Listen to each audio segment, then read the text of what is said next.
नमस्कार दोस्तों, एक बार फिर से स्वागत है आपका अपने YouTube चैनल एकाक्ष ट्यूटोरियल्स पर। दोस्तों, जैसा कि आप देख रहे हैं, आज डेटा इंटरप्रिटेशन के अंतर्गत हमने पाई चार्ट्स को लिया है। अभी तक हमने बार ग्राफ्स को देखा, अब हम पाई चार्ट्स को देखेंगे। इससे पहले कि हम क्लास शुरू करें, अगर आपको ये क्लास पसंद आए तो प्लीज़ चैनल को लाइक सब्सक्राइब जरूर कीजिएगा और बेल आइकन को प्रेस ज़रूर कीजिएगा। चलिए शुरू करते हैं। देखिए, अभी तक जो ग्राफ्स थे वो बार ग्राफ्स थे बेसिकली। अब जो है आज हम पाई चार्ट देखेंगे। पाई चार्ट में एक सर्कल को कुछ सेक्टर्स में डिवाइड कर दिया जाता है। ये सेक्टर्स हैं, ये देखिए, ये वाला 1 2 3 4 5 सेक्टर्स हैं। इसमें सर्किल है, ये एक देख रहे हैं आप। सर्किल का आप एंगल, जैसा कि आप जानते हैं, जो सर्कुलर चीज़ होती है उसका एंगल कितना होता है। किसी भी चीज़ को पूरा राउंड इस तरीके से आप शेप एक घुमा दीजिए, एक चक्कर लगा लीजिए, क्या होता है वो 360 degree. Sum of all central angle, ये जो सेंट्रल एंगल यहाँ पर जितने होंगे उन सभी का सम कितना होगा 360 डिग्री। तो एक तो ये चीज़ आपको यहाँ ध्यान रखनी है, नोट कर लीजिए। एक आपको दूसरा एक फार्मूला है central angle of the component, जो कि क्वेश्चन में पूछ लिया जाता है। किसी भी जो इसकी डीआई की प्रॉब्लम्स होती हैं उनमें पूछ लेते हैं central angle of the component. Component से यहाँ पर मतलब होता है ये जो एंटिटियाँ दी होती है, जिस तरह का सवाल हो उस तरह की एंटिटी होगी, तो वही कंपोनेंट, उसका जो एंगल बन रहा होगा सेंट्रल, यहाँ पर केंद्र पर, इसका केंद्र, ये केंद्र बिंदु हुआ, तो यहाँ पर जो एंगल बन रहा होगा वो अगर निकालने को आ जाए तो वैल्यू ऑफ द कंपोनेंट, जैसे कि इस सेक्टर में ये वाला कंपोनेंट क्या है इस क्वेश्चन में, मार्केट बारोइंग, उसकी वैल्यू है। ये टोल की वैल्यू है, ये एन्युटी की वैल्यू है, ये एसपीवीएस की वैल्यू है, ये एक्सटर्नल असिस्टेंस की, उसकी value divided by total value. Total value जो भी होगी वो क्वेश्चन में दी होगी, वो मल्टीप्लाई बाई 360, और जो आएगा उसमें डिग्री, ये डिग्री का साइन लगा हुआ है, वो हमारे एंगल की वैल्यू हो जाएगी। तो ये दोनों फार्मूले आप नोट कर लीजिए। ये फार्मूले हैं, ये प्रश्न है जो हम आज हल करेंगे।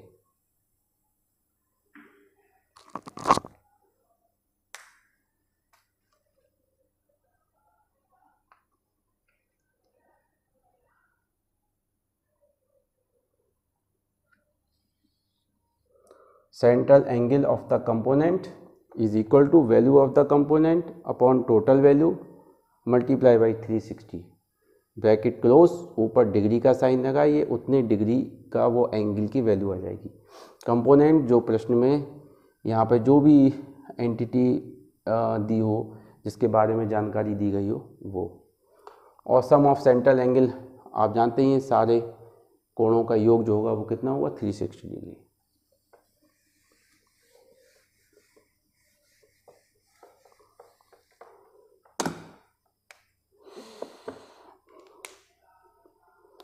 तो आज का जो पहला प्रश्न है,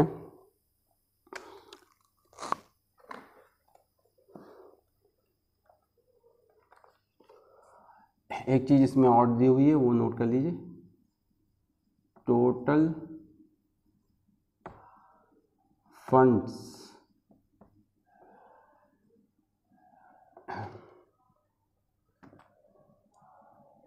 टू बी अरेंज्ड, ये जो प्रोजेक्ट है, ये जो पाई चार्ट दिया हुआ है, ये क्या है, ये इन सोर्सेज से फंड्स, ये रुपए हैं, करोड़ रुपए, किसमें, यूनिट में, करोड़ में, 29,952 करोड़ रुपए, 6,000 करोड़ रुपए, 4,910 करोड़ रुपए, इतने रुपए अरेंज किए गए हैं national highway authority of India NHAI के प्रोजेक्ट के लिए। ये सवाल में दिया हुआ है। इन तरीक़ों से, इन सोर्सेज से फंड्स जो है, इतना फंड्स अरेंज किया गया, और टोटल फंड्स जो है टू बी अरेंज्ड, ये फेज़ 2 जो प्रोजेक्ट है,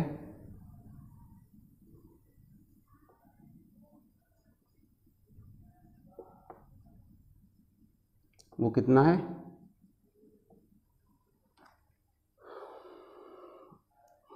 57,600 करोड़, 57,600 करोड़ रुपए। ठीक है, तो इसमें पहले प्रश्न के अंतर्गत ये पाई चार्ट का जो पहला प्रश्न है, इस प्रश्न का पहला पार्ट जो इसमें दिया हुआ है वो है near about 20% of the funds. ये क्वेश्चन है near about 20% of funds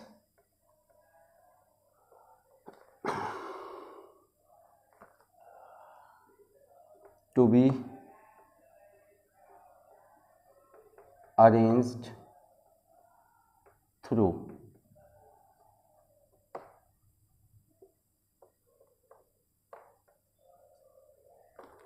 option A SPVS, option B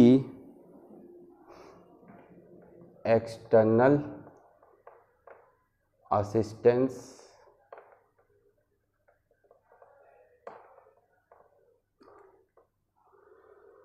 annuity, option C जो है वो है एन्युटी, ऑप्शन डी है मार्केट बारोइंग्स, मार्केट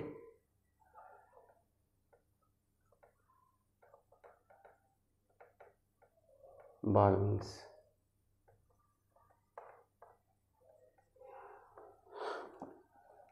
तो पहले प्रश्न में पूछा है नियर अबाउट, मतलब लगभग 20% जो फंड है of the funds to be arrange through, जो भी टोटल फंड कितना अरेंज करना है 57,600 करोड़। तो इसमें ये पूछ रहे हैं कि जो 20% फंड्स है, टोटल फंड्स का 20%, लगभग 20% वो कहाँ से अरेंज होगा। ये ऑप्शन है SPVS, market burrowing, annuity, external assistance. तो बहुत इजी है ये वाला, 20% ऑफ टोटल फंड्स। हम प्रश्न पे ध्यान देते हैं कितना पूछा है, बस उतना ही हमें देखना होता है। 20% ऑफ टोटल फंड्स, प्रश्न को ठीक से समझना उसके बाद हल करना, जल्दबाजी में करेंगे तो गलत हो जाएगा। 20% ऑफ टोटल फंड्स, तो 20% ऑफ टोटल फंड्स कितना हुआ, टोटल फंड कितना है 57,600 करोड़। लगभग बताना है। अब देखिए कैलकुलेशन में आप एग्जैक्ट नहीं, जब क्वेश्चन में ही लगभग पूछ लिया तो लगभग ही हम कैलकुलेशन निकालें। 20% का मतलब हो गया, ये परसेंट किएगा यहाँ पे आप बाई 100 कर लीजिए, क्योंकि 20% यहाँ लिख ही दिया है हमने, तो 20%। ठीक है, तो एक तो तरीका ये है कि आप 0 से 0 कैंसिल करते, 2 0 2 0, उसके बाद 20 की इसमें गुणा करते। एक है कि 20 एकम 20, 20 पंजे 100, और ये 5 एकम 5, 5 एकम 5 2, 5 तियाँ 15, 5 दूनी 10, 5 एकम 5, 5 एकम 5 2, 5 पंजे 25, 25 आएगा ये 5, 25, 1 5 दूनी 10, लगभग ये आया 20% ऑफ फंड्स कितना हुआ 11,520 करोड़, इतने रुपए। तो ये कहाँ से अरेंज हुआ है 11,520 करोड़, लगभग देखिए कौन सा आंकड़ा है ये 11,486, तो ऑप्शन सी। कौन सा ऑप्शन हो गया हमारा, सी ऑप्शन, वो B option, external assistance. External assistance के थ्रू जो है वो 11,486 यानी लगभग 11,520 करोड़ अरेंज हुआ है। ऑप्शन बी सही हो जाएगा। तो ये है, लगभग पूछा तो हम लगभग ही निकालेंगे। आप चाहें तो पूरा भाग देने की जरूरत नहीं थी, जैसे ही आपने देखा 20 एकम 20, 20 पंजे 100, 5 एकम 5, 5 एकम 5, दिख गया कि 11 समथिंग कुछ आ रहा है, 11 समथिंग का आंकड़ा इसमें दिया हुआ है। आगे भाग नहीं देंगे हम, समय अपना ख़राब करने की क्या ज़रूरत है, जब हमें आंसर ऑप्शंस में दिखाई दे जाए, क्वेश्चन को देख के, प्रॉब्लम को देखकर। ठीक है,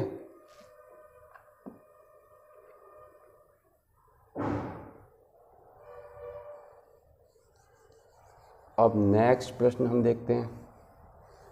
इस पाई चार्ट का।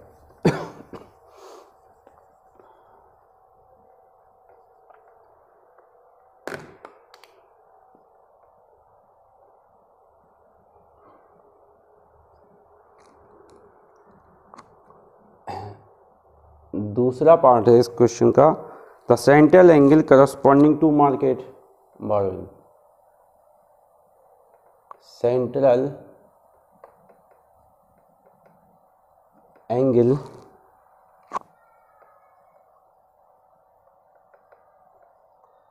corresponding to market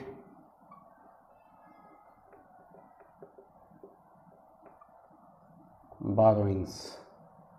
ये पूछा है central angle corresponding to market borrowings, क्या मतलब हुआ, अर्थ हुआ प्रश्न का, मार्केट बोरोइंग्स के करस्पॉन्डिंग ये वाला जो एंगल है सेंट्रल केंद्र बिंदु से मार्केट बोरोइंग्स का वाला जो सेक्टर है, ये सेक्टर्स होते हैं ना, बताया था मैंने आपको, सेक्टर्स में डिवाइड है, तो ये जो एंगल है वो कितना है, तो उसका फार्मूला हमने नोट किया था, वही हम यहाँ पर लगा देंगे। ऑप्शंस क्या दिए हुए हैं इसमें, 52 डिग्री, 137.8 डिग्री, 187.2 डिग्री और 192.4 डिग्री, ये आपके ऑप्शन दिए हुए हैं। ऑप्शन ये दोनों पास में हैं, बाकी में काफ़ी डिफरेंस है, तो कैलकुलेशन हम अपने दिमाग से करेंगे ताकि हम ज़्यादा कैलकुलेशन में समय वेस्ट अपना ना करें। तो formula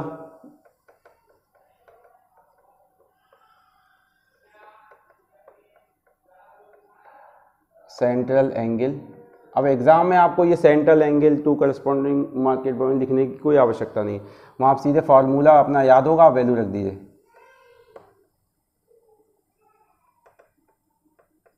market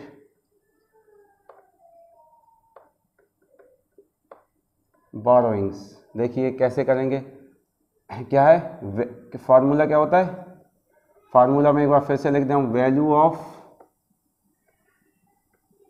component divided by, sorry value of component, हाँ value of component multiply by 360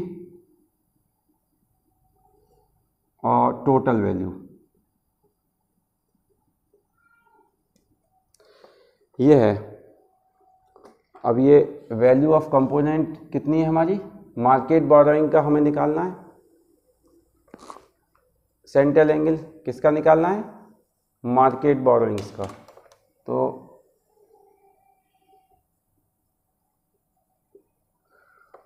कितनी है 29,952 divided by total value 57,600 multiply by 360, इतने डिग्री होगा। अब देखिए 29,952 आप देख रहे हैं, इसमें अगर आप भाग देंगे वो करेंगे तो बड़ा टाइम लग जाएगा, तो हमें एंगल निकालना है कैलकुलेशन को। अब देखिए यहाँ कैसे हम इजी बनाते हैं, यही मैं आपको सिखाना चाहता हूँ।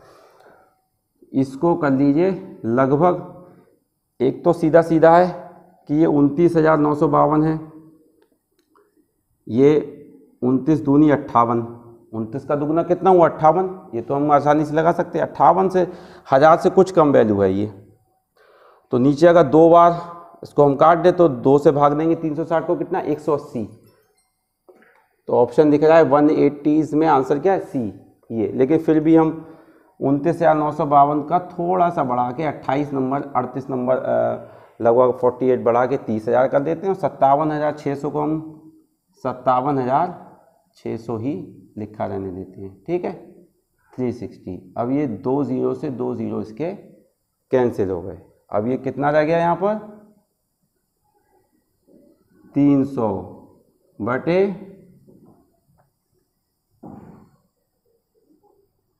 576 गुणा 360। अब 576 को आप 600 कर देंगे तो 300 दूनी 600, 2 से 360 को भाग देंगे 180 आएगा, तब भी हम लगा सकते हैं, ऑप्शन सी आंसर है हमारा, ठीक है। लेकिन आप ये देखिए, ध्यान से समझिएगा, 300 एकम 300 और 576 की जगह अगर यहाँ पर 600 होता, अगर 600 होता तो 2 बार जाता, लेकिन 600 से कम है तो यानी 2 से कुछ ज़्यादा बार भाग जाएगा, 2 पॉइंट समथिंग। तो जब 2 पे जब बार जाता तो 2 से हम इसको भाग देते, 360 को कितना आता, 180। लेकिन ये है 576, तो 300 से भाग करेंगे तो 2 दशमलव कुछ जाएगा, यानी कि 2.5 सवा 2 के आसपास। तो उससे जब हम भाग देंगे इसको तो ये और वैल्यू हमारी ज़्यादा आएगी। हर की वैल्यू जब बढ़ जाएगी, डिनोमिनेटर की वैल्यू बढ़ जाएगी और अंश की वैल्यू उतनी ही रहेगी 300, और ये हमने बढ़ा दी 600, है ना। तो जब हर की वैल्यू बढ़ जाएगी तो इसकी वैल्यू कम आ जाए, आंसर हमारा कम आएगा। जब हर की वैल्यू हम कम होगी तो जो हमारा भागफल आएगा वो ज़्यादा आएगा, ठीक है। तो यहाँ पर कितना आएगा, 180 से कुछ ज़्यादा, 576 से भाग देंगे 180 प्लस, ठीक है। इस तरीके से आंसर हमारा क्या हो जाएगा, 187.2।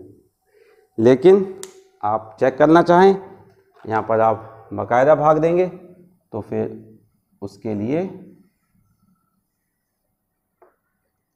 यहाँ पर ही आपको कैलकुलेशन करनी होगी। कैसे, 6 से भाग दें, 6 नाम से 54, 3 6 छंग 36, ठीक है, और 6 छंग 36 ये, ठीक है। ये मैं आपको शॉर्टकट मैंने आपको बता दिया, ठीक है। ये 6 छंग 36 6, फिर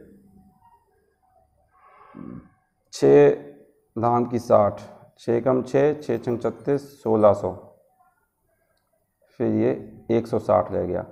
अब 29,952 को आप 160 से भाग दे लीजिए, ठीक है। चाहे तो आप 160 से क्या 16 से भाग दीजिए, 10 को मल्टीप्लाई में रखा रहने दीजिए, यहाँ पे इसको 160 को लिख लीजिए 16 गुणा 10, बाद में 10 से भाग देना बहुत आसान हो जाएगा। 16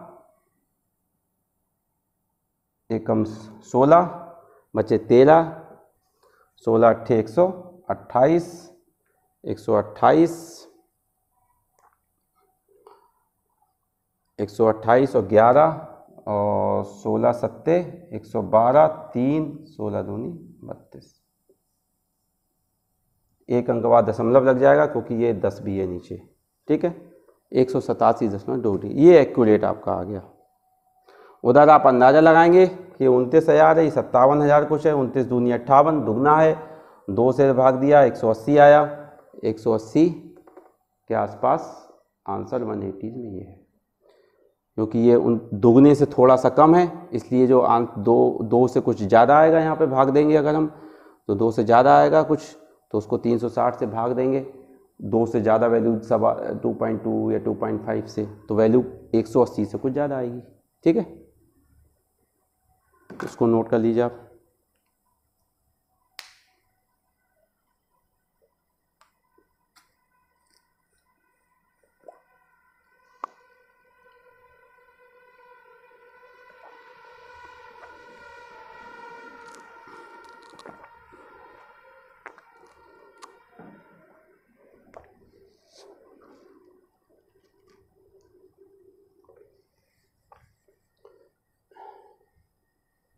चलिए अब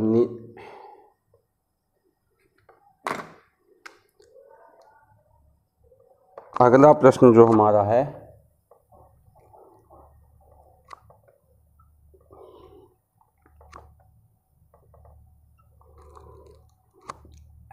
approximate ratio,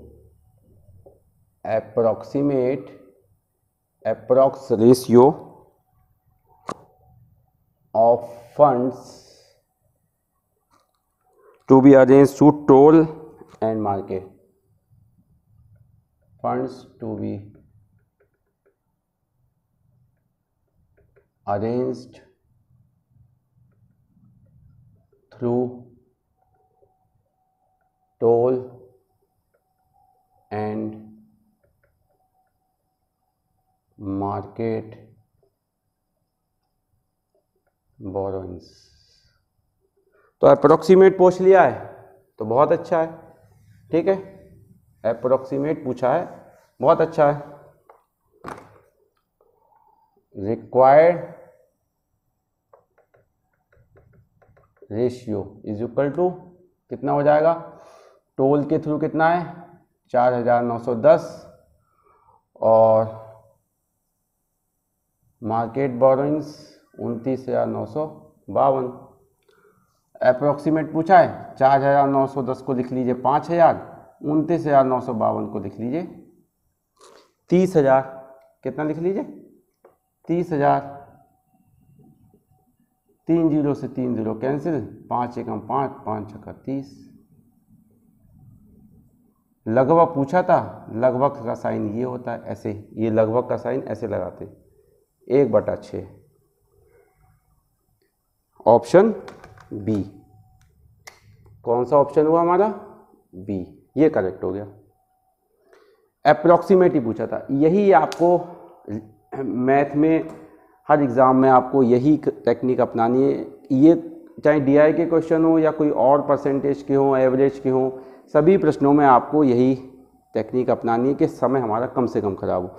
5,000 ये लिखने की ज़रूरत भी नहीं थी, 5,000 बटे 30,000 आप खुद ही देख लेते। 4,910 लगभग 5,000 है, 29,952 लगभग 30,000 है, 5 छक्का 30, 6 गुना 1/6, ये सब लिखना भी नहीं पड़ता, नोट कर लीजिए। फिर अगला क्वेश्चन देखते हैं।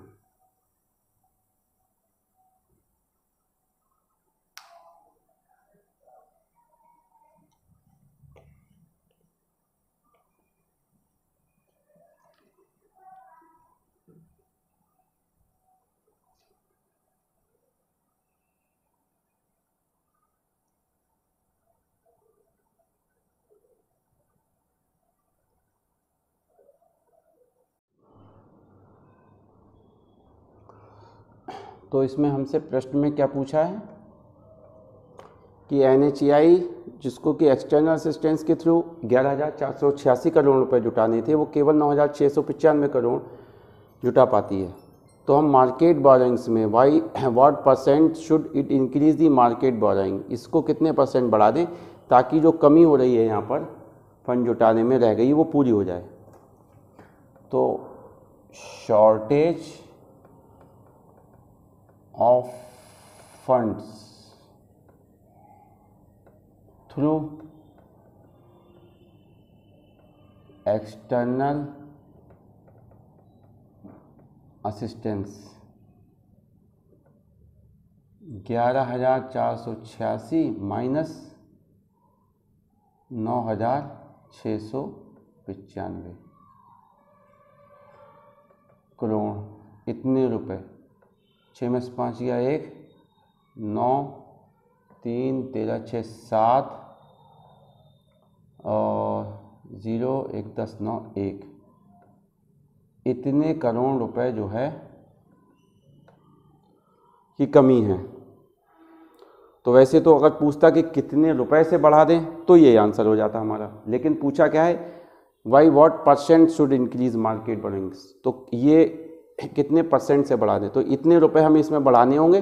तो जो मार्केट बोरोइंग्स दी हुई है, जितना रुपए जुटाया है कंपनी 29,952 करोड़, ये उसका कितना परसेंट है ये निकालने, वही आंसर हो जाएगा, क्योंकि इतने ही रुपए हमें इसमें से ज़्यादा जुटाने हैं मार्केट बोरोइंग्स से।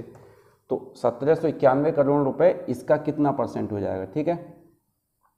तो required percentage is equal to 1,700। आप समझिए करना क्या है, ठीक है। यहाँ पर कोई फार्मूला वगैरह लिखने की ज़रूरत नहीं होगी एग्जाम में आपको, आप समझते जाइए कि प्रश्न कहता क्या है, हमें उससे क्या समझना है और कैसे करना है। 1,791 करोड़ रुपए, 29,952 करोड़ जो मार्केट बोरोइंग से जुटाए हैं कंपनी ने ऑलरेडी पहले से, उसका कितना परसेंट है ये हमें निकालना है। और ये लगभग यहाँ पे इन्होंने अप्रोक्सीमेटली ही पूछा है। कितना पूछा है, अप्रोक्स, क्वेश्चन में भी अप्रोक्स दिया हुआ है। तो हम दशमलव के 2 डिजिट या 1 डिजिट तक नहीं निकालना, अप्रोक्स निकालना है। तो वही जो कि मैं आपसे हमेशा कहता हूँ, कैलकुलेशन को ईजी करना सीखिए, ठीक है। कैसे करेंगे यहाँ पे फिर एक बहुत अच्छा उदाहरण है कैलकुलेशन को ईजी करने का। देखिए 1791 को हम क्या लिख देंगे, 1800 रुपये। ठीक है, लगभग का साइन लगा दीजिए, यहाँ पर लगभग का साइन लगा दिया मैंने, क्योंकि हम जो है उसमें वेरिएशन कर रहे हैं इसलिए। ठीक है, तो ये वेरिएशन किया हमने, 1800 लिख दिया। अब 29,952, इसको लगभग हम 30,000 लिख सकते हैं, है ना। तो ये 30,000 लिख दिया। ये चाहें आप यहाँ पर, मैं इधर इस शॉर्टकट को साइड से समझा दे रहा हूँ। ठीक है, यहाँ पर तो जनरली आप जो भाग देंगे वो आंसर होगा। ठीक है, आंसर अभी हम देखते हैं कितना आता है। अब मैं यहाँ पर शॉर्टकट आपको यहाँ पे समझा दे रहा हूँ कैसे कैलकुलेशन। 1791 को आप कितना लिख सकते हैं, 1800। ठीक है, 29,952 को 30,000 मल्टीप्लाई बाई 100। ठीक है, 2 0 कैंसिल, ये 2 0 से ये 2 0 कैंसिल, कितना आया, 3 एकम 3 और 3 छक 18, 6%, लगभग 6% आया। ऑप्शन में 6% दिया हुआ, अप्रोक्स में ही यहाँ पे ऑप्शन दिए हुए हैं। ये एक्यूरेट ऑप्शन दशमलव उन्होंने दे रखे हैं 2 ऑप्शन, लेकिन ये एक्यूरेट ऑप्शन क्वेश्चन में अप्रोक्स ही पूछा है और हमने ये अप्रोक्स इस तरीके से निकाला। यहाँ से आप भाग देते बहुत देर लग जाती, बहुत टाइम वेस्ट हो जाता, आपको पहाड़े याद नहीं आते, आप सोचते रहते किससे कौन सी टेबल पढ़ूँ तो ये कोई अंक जो है कटेगा कौन सी टेबल से। ये देखिए कितना इजी हो गया, 66% आ गया। 1791 के पास का पूर्णांक लगभग 1800 हुआ। पूर्णांक तो ये भी है, मतलब जो करीब का ऐसी डिजिट जिसमें कि 0 आ जाए लास्ट में, ताकि हमारी कैलकुलेशन ईजी है। पूर्णांक से मेरा मतलब वो है।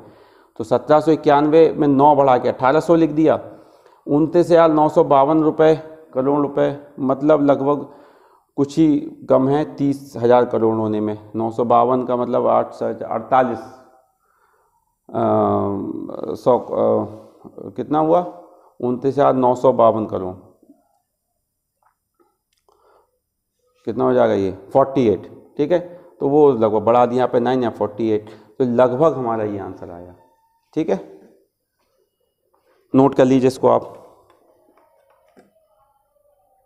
एक्यूरेट आप डिवाइड करेंगे तो बहुत टाइम लग जाएगा, फिर कैसे होगा वो आपको पता है। ये हो कितना हो गया, 2 0 यहाँ पे लगा दिए, 100 से इसकी गुणा कर दीजिए, फिर 29,952 से पहले 2 से काटिए, फिर 3 से या 4 से, जिससे भी कटे। तो आप ये चीज़ आप ध्यान रखिए, ये चाहें आप नोट कर लीजिए।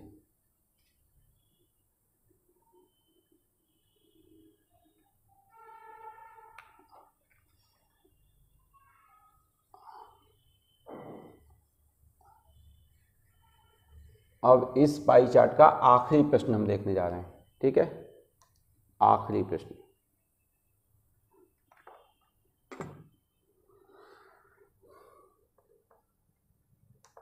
आखिरी प्रश्न थोड़ा लंबा है, इसलिए मैं आपको समझाऊंगा। मुख्य बातें जो प्रश्न की है वो मैं यहाँ पर लिख दूंगा,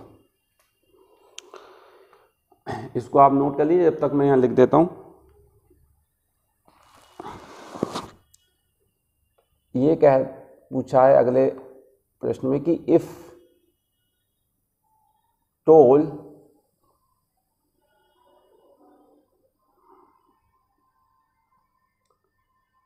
is to be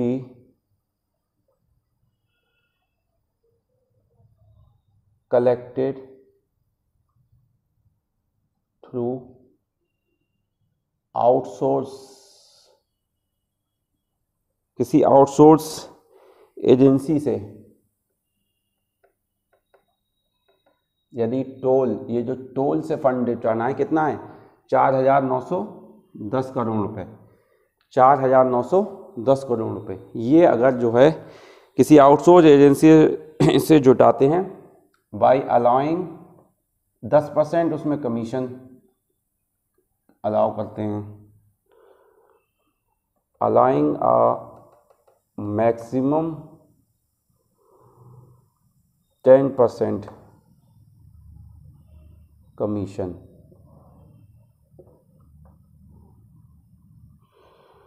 तो how much amount should be permitted to be collected,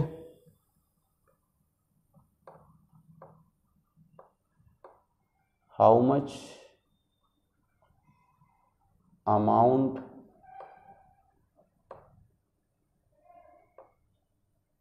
should be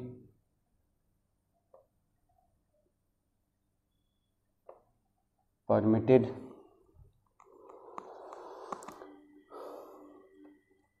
to be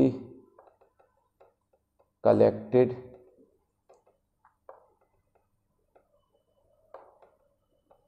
through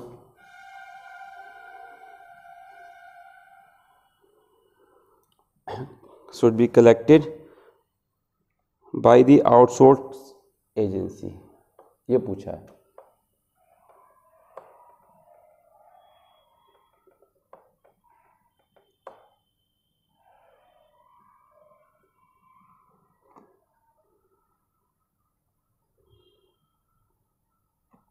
So that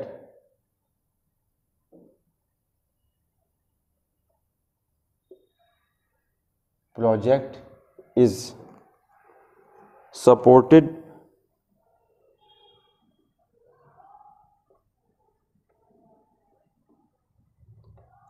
with rupees 4,910 crore. ठीक है, ये आपने लिख लिया होगा, मुझे उम्मीद है। ये मैं हटा देता हूँ। इसमें ऑप्शंस देख लेते हैं हम। 6,213 करोड़,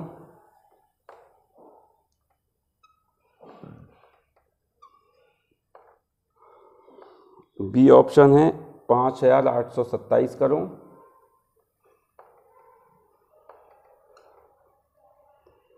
सी है 5,401 करोड़ और ऑप्शन डी है 5,216 करोड़। तो क्या प्रश्न क्या है, मैं एक बार समझा देता हूँ, आप ध्यान से समझ लीजिए। टोल जो कि if the toll is to be collected through outsource agency, toll जो है आउटसोर्स एजेंसी किसी भी कोई XYZ एजेंसी हो सकती है, NHAI उसको अलाउ करती है कि टोल जो है वो कलेक्ट करेगी। कितना कलेक्ट करना है? टोटल 4,910 करोड़, और उसको अधिकतम 10% कमीशन मिल सकता है उस एजेंसी को, by allowing a maximum 10% commission. तो how much amount should be permitted, outsource agency को कितना अमाउंट परमिट किया जाए to be collected by outsource agency, कितना अमाउंट परमिट किया जाए ताकि जो प्रोजेक्ट है पूरा उसको 4,910 करोड़ रुपए का सपोर्ट मिल जाए, मतलब जो हमें टोल के थ्रू जुटाना है इतना मिल जाए। आउटसोर्स एजेंसी कितना रुपए जो है वो कलेक्ट करे, तो कुछ नहीं, कलेक्ट 4,910 करना था, ठीक है, और 10% कमीशन है तो उसमें प्लस 10% कमीशन कर दीजिए।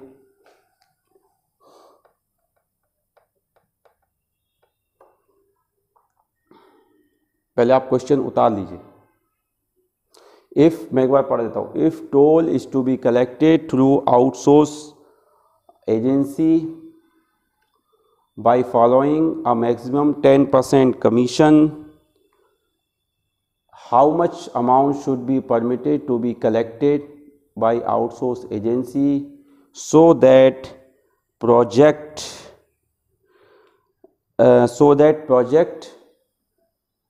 is supported with rupees 4,910 crore.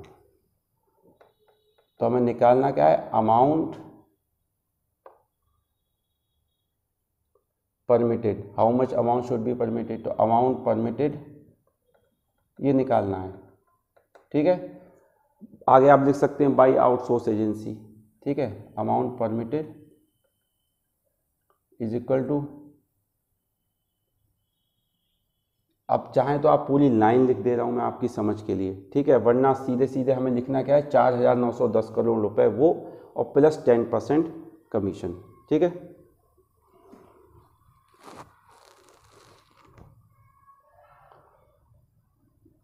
तो यहाँ पे हम लिख देंगे फंड्स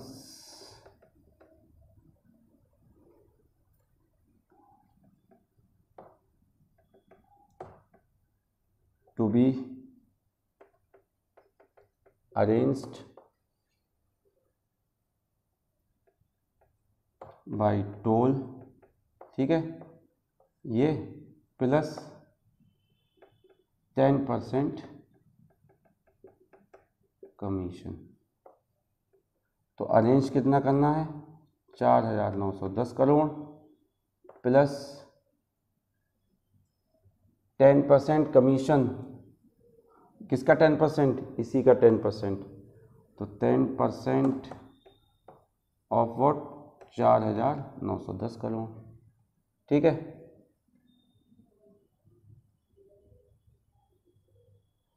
तो ये तो अलग हो गया हमारा, ये अलग हो गया। 10 से कम 10, 10 धाम की 100, ये 491 आ गया। तो 4,910 प्लस 491, 1 9 1 10 की 0 हाथ से लगी 1, 9 4 13 1 14 की 4 हाथ से लगी 1 और 4 1 5, 5,401 करोड़ रुपए जो है वो आउटसोर्स एजेंसी को NHAI के लिए अमाउंट परमिट होगा कलेक्ट करने के लिए, जिसमें कि 10% कमीशन भी उसका शामिल है। तो ऑप्शन हमारा हो जाएगा सी।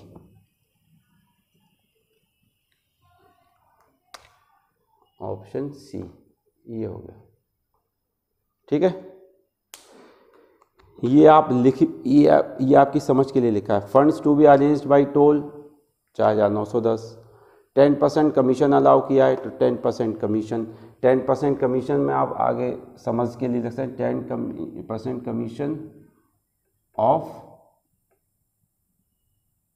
फंड। कौन सा, यही वाला फंड जो कि टोल की बात हो रही ना यहाँ पे, तो टोल वाला फंड उसका 10% कमीशन। ठीक है, इसको आप नोट कर लीजिए।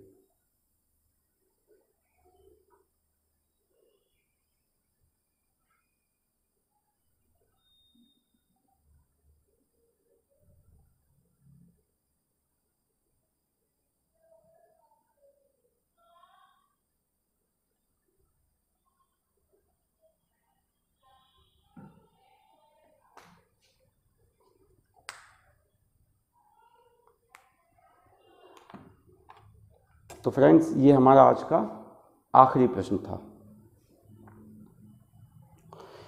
इस पाई चार्ट का भी आखिरी प्रश्न था। उम्मीद करता हूँ ये प्रश्न आपको पसंद आया होगा, इसमें कुछ आपको नया सीखने को मिला होगा। अलग तरह का प्रश्न था थोड़ा, तो एक दो प्रश्न कुछ कठिन भी थे।